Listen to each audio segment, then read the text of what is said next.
उससे क्या छिपा है? वो सब जानता है कि कोई मथुरा में कुब्जा दिन रात उसका नाम लेती है, दिन रात कुब्जा उसका नाम लेती है। श्री कृष्ण जानते हैं प्रेम के रिश्तों को कैसे निभाया जाता है। भागवत में सारे रिश्तों को भगवान श्री कृष्ण ने बखूबी निभाया है, अलग अलग भूमिका। लेकिन एक बात कहीं अटके नहीं है, रिश्ते सब निभाए लेकिन किसी रिश्ते में श्री कृष्ण अटके नहीं है। ये कृष्ण की बड़ी महत्वपूर्ण लीला है। इसलिए बड़े बड़े मनीषियों ने, विद्वानों ने, ऋषियों ने बहुत मंथन करके कहा कि भैया श्री कृष्ण का चरित्र चिंतनीय चरित्र है, अनुकरणीय चरित्र नहीं है। चिंतनीय चरित्र है, उसका अनुकरण नहीं किया जाए। राम जी का चरित्र अनुकरणीय है, उसको फॉलो किया जा सकता है, लेकिन कृष्ण के चरित्र को जयद्रथ को मारना था तो कैसे मारा है। भीष्म के पीछे पहिया लेकर कसम उठाई, प्रतिज्ञा की नहीं हथियार उठाऊंगा। अपने भक्त की प्रतिज्ञा के लिए भीष्म ने कहा कि मैं हथियार उठवा करके छोड़ूंगा। मेरे भक्त ने प्रतिज्ञा करी है और भगवान की प्रतिज्ञा है, भगवान ने अपनी प्रतिज्ञा को छोड़कर भक्त की प्रतिज्ञा को बढ़ावा दे दिया। ऐसा श्री कृष्ण का चरित्र है। भक्त की प्रतिज्ञा के लिए अपनी प्रतिज्ञा को छोड़ दिया। मथुरा पहुंच गए। First impression is the last impression. पहला इंप्रेशन दर्जी के पास, हमारा सीलो चोला बोला सब, रावण का दर्जी है तो अहंकार तो अच्छा, एक ही तार दिया, धोबी को तारा है। पूरा वर्णन है उसमें। कुब्जा चल रही है बेचारी झुकी झुकी, करी सुंदरी कहाँ जा रही हो, थोड़ा हमें भी तो कुछ दे जाओ। सुंदरी कहा, मैं सुंदर, मेरा मजाक उड़ाते हो। भगवान श्री कृष्ण ने कुब्जा को स्पर्श प्रदान करके परम सुंदर बना दिया। ये श्री कृष्ण की अनुकंपा। मथुरा में इंप्रेशन छोड़ते जा रहे हैं। घूमने फिरने गए, कहा? बोले कंस के रणांगण के देखने के लिए गए। महादेव का धनुष रखा, आओ। जिस शिव धनुष को कोई छू न सका, श्री कृष्ण फूलों की तरह उस धनुष को उठा रहे हैं। शिव धनुष की टंकार हिल गया, कंस भयभीत हो गया। अब तो मृत्यु, मेरा काल। पूरी प्लानिंग की हुई है, पूरा चक्रव्यूह रचा हुआ है श्री कृष्ण और बलराम जी के लिए। रणांगण के द्वार के ऊपर कुवलिया पीड़ हाथी को खड़ा करा हुआ है, जो कई हजार हाथियों का एक अकेले हाथी में बल है। ऐसा कुवलिया पीड़ हाथी पहले स्टेप पर खड़ा हुआ है। वहां से निकल करके आएंगे, बच करके आ गए तो फिर चाणूर और मुष्टिक जैसे बलवान योद्धा खड़े हुए हैं, उनसे तो कोई युद्ध नहीं कर सकता। भगवान जब प्रवेश करने के लिए गए तो कुवलिया पीड़ हाथी खड़ा। अच्छा, हमें रोकोगे? भगवान ने सूंड को पकड़ करके ऐसे घुमाया, घुमा करके पटक कर दे करके मारा। एक ही पटक के अंदर उस कुवलिया पीड़ हाथी के प्राण निकल गए। भगवान ने उसके दांतों को तोड़ करके, हाथी के दांतों को तोड़ करके अपने कंधे पर रख करके भगवान युद्ध की जो रणांगण में प्रवेश करते हैं, और भगवान का वो प्रवेश करना, भगवान का प्रवेश। अब जितने बैठे हैं वहां, उनको सबको अलग अलग नजर आ रहे हैं। भागवत में वर्णन है, किसी को श्री कृष्ण काल रूप नजर आ रहे हैं, काल।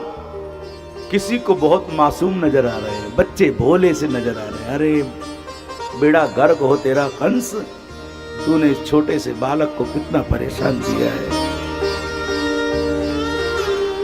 किसी को परम योगी, किसी को नारायण नजर आ रहे हैं। अलग अलग दर्शन हो रहा है, अलग अलग दर्शन।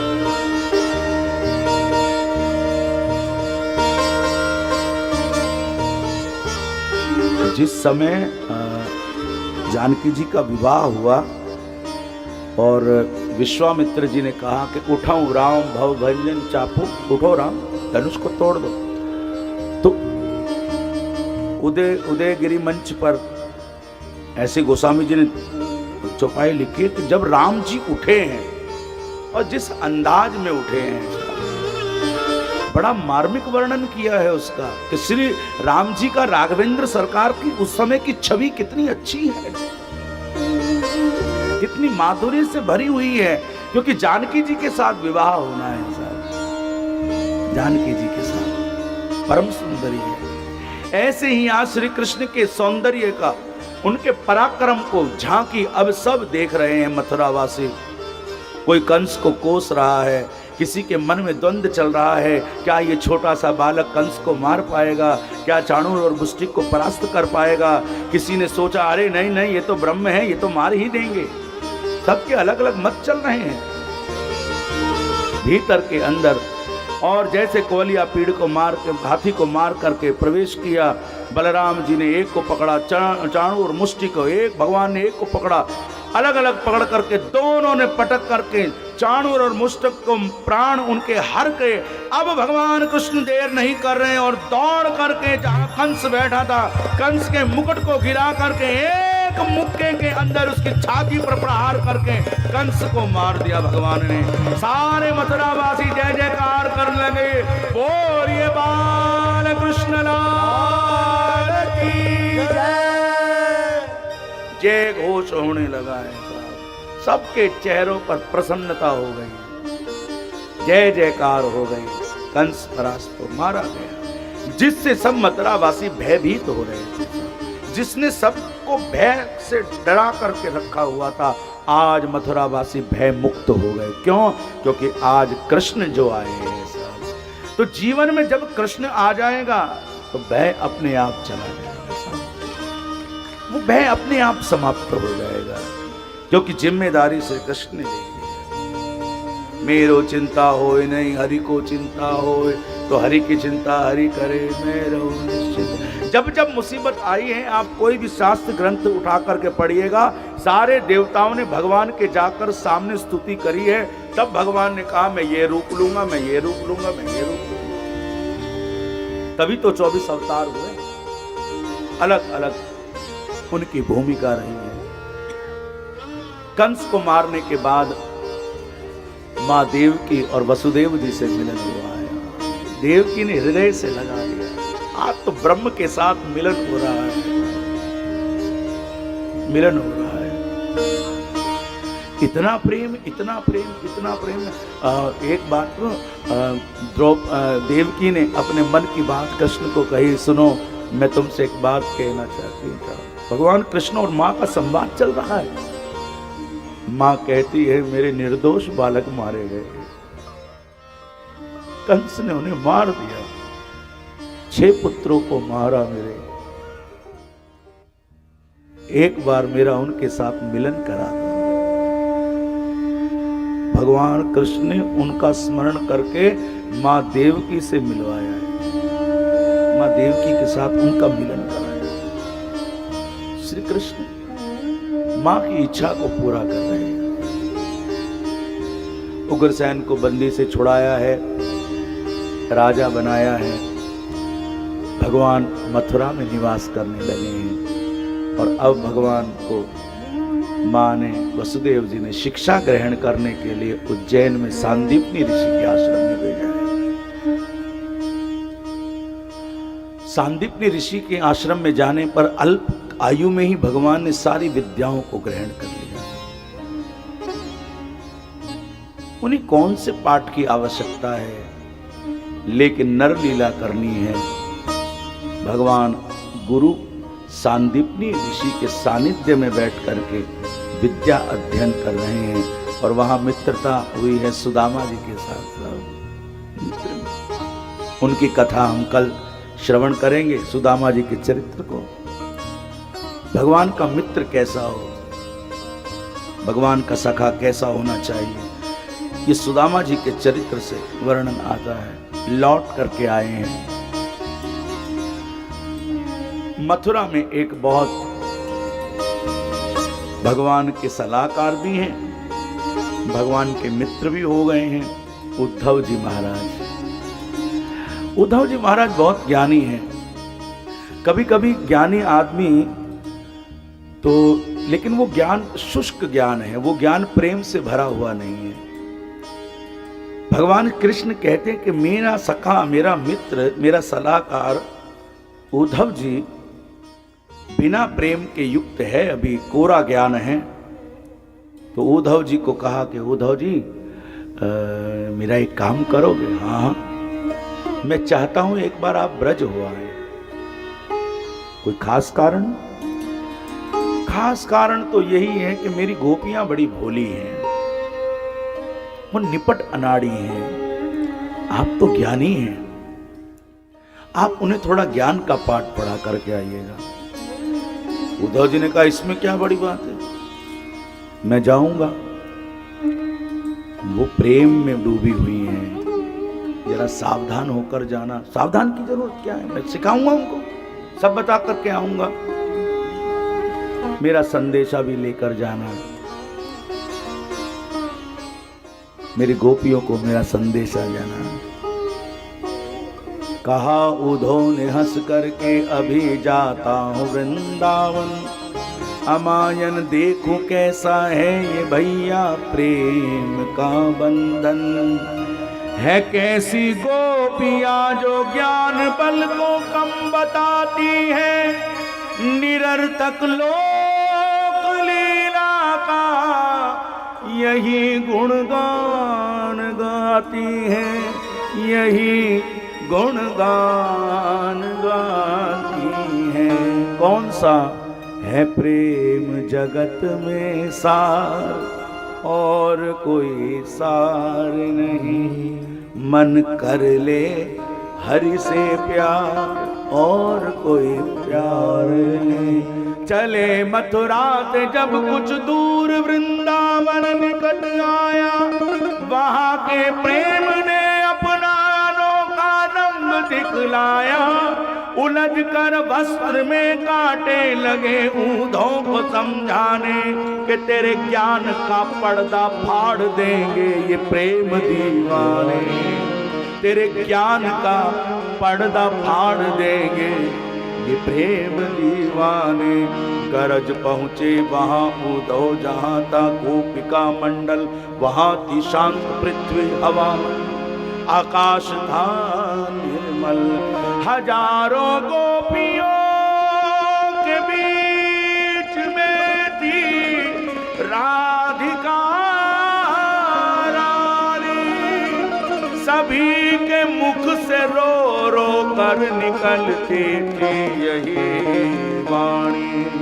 है प्रेम जगत में सार, और कोई सार नहीं। मन कर ले हरि से प्यार, और कोई प्यार। जब ज्ञान प्रेम से मिला तो ज्ञान प्रेम हो गया साहब। ज्ञान प्रेम से मिला तो ज्ञान प्रेम हो गया।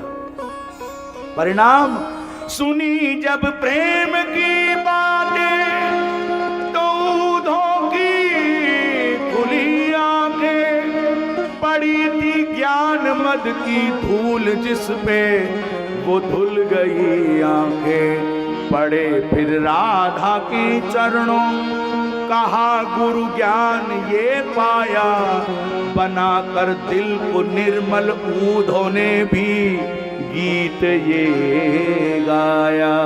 है प्रेम जगत में सार, और कोई सार नहीं। मन कर ले हरि से प्यार। कौन है गोपियां? संदेशा लेकर के आए उद्धव तो धुल गए साहब। गोपियों ने कहा उद्धव बताएं हम कौन हैं? हम प्रेम दीवानी, वो प्रेम दीवाना, प्रेम दीवानी, प्रेम दीवाना,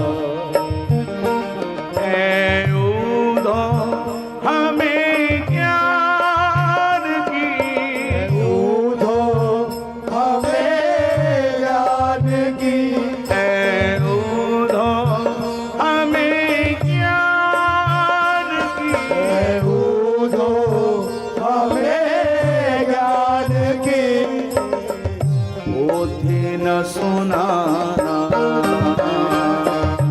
प्रेम दीवानी है, वो प्रेम दीवाना, प्रेम दीवानी है, वो प्रेम दीवाना। तन मन जीवन श्याम का, श्याम हमारो तन मन जीवन श्याम का, श्याम हमारा का। रोम रोम में रम रहा वो मतवारा श्याम। रोम रोम में रम रहा वो मतवाला श्याम। इस तन में अब योग का न कोई ठिकाना।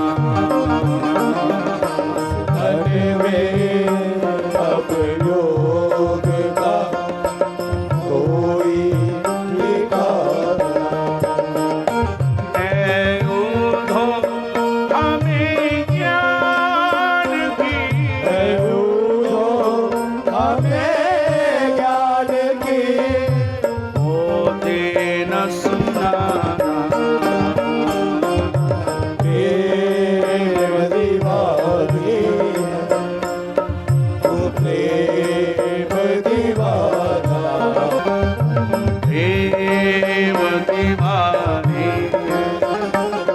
वो प्रेम दीवाना। प्रेम दीवानी है, प्रेम दीवाना। ऊधो इन असुमन को हरि सन्मुख ले जाना। ऊधो इन असुवन को हरि सन्मुख ले जाना। पूछे हरि कुशल तो चरणों में इन्हें चढ़ाना।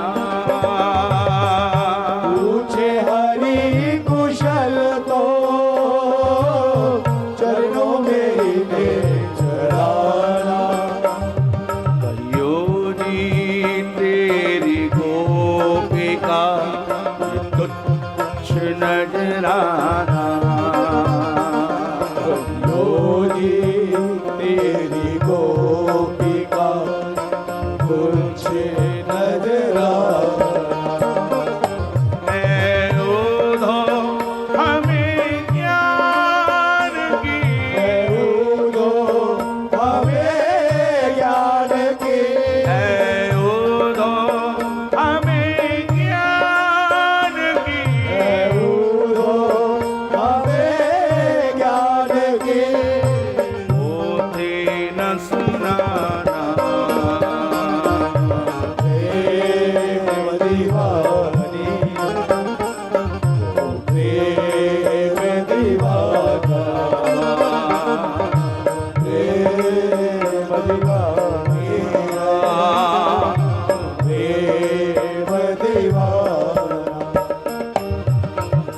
प्रेम डोर में बंध रहा जीवन का संजो।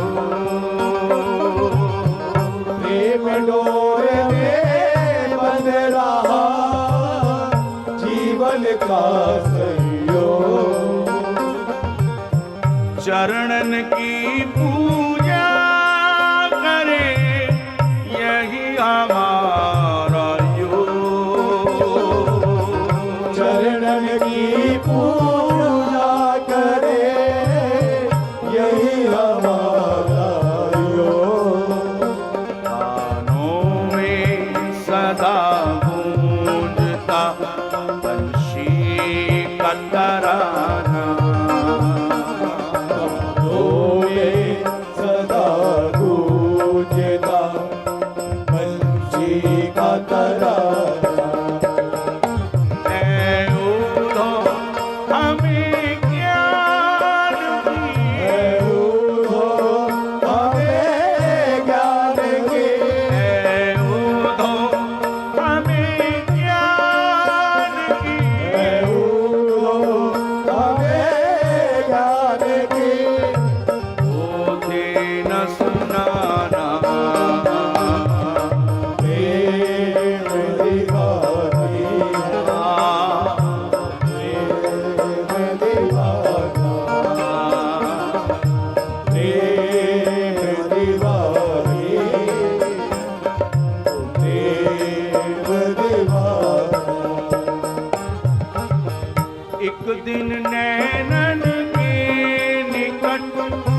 रहते थे आठों एक दिन नैनन के निकट रहते थे आठों यार।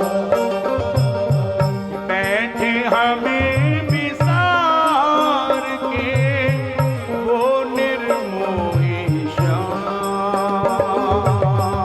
बैठे हमें विसार के वो निर्मोही श्याम। दीपक वो जमाना था, ये भी जमाना। दीपक वो जमाना था, ये जमाना। दीपक वो जमाना था, ये भी जमाना। दीपक वो जमाना था, ओ ये भी जमाना। है उठो हमें ज्ञान की, है उठो हमें ज्ञान की, है उठो हमें ज्ञान की। है उठो हमें ज्ञान की। होके न सुनाना, प्रेम दीवानी है, वो प्रेम दीवाना। प्रेम दीवानी है, प्रेम दीवाना। प्रेम दीवानी है, प्रेम दीवाना। प्रेम में मिट गए कौन? उद्धव जी साहब। आप लोग वृंदावन जाते रहते हैं, नंदगांव से जब बरसाने की ओर जाते हैं तो नंदगांव से निकलते ही उल्टे हाथ में लेफ्ट हैंड साइड पर उद्धव क्यारी है। कभी मौका लगे तो जाइएगा, कुछ क्षण बैठिएगा, वहां अनुभूति लीजिएगा, उद्धव जी के चरित्र का चिंतन मनन कीजिएगा साहब। जिसके मन की इच्छा है कि मैं अगर मुझे दोबारा जन्म लेना पड़े तो मैं ब्रज का वृक्ष बन जाऊं, पेड़ बन जाऊं साहब। जो पेड़ बनने के लिए तैयार हो, वृक्ष बनने के लिए तैयार हो, ऐसे उद्धव जी।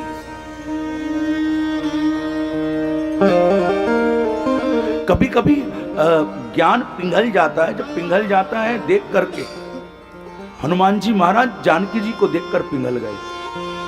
उनकी दशा देख करके राम जी को कहा, देर मत करिएगा,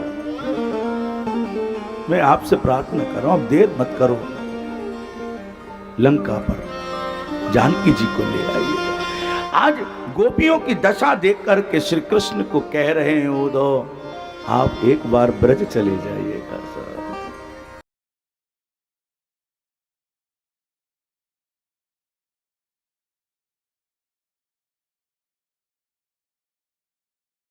आनंद टीवी से जुड़ने के लिए आप हमें व्हाट्सएप करें 9277395752 पर।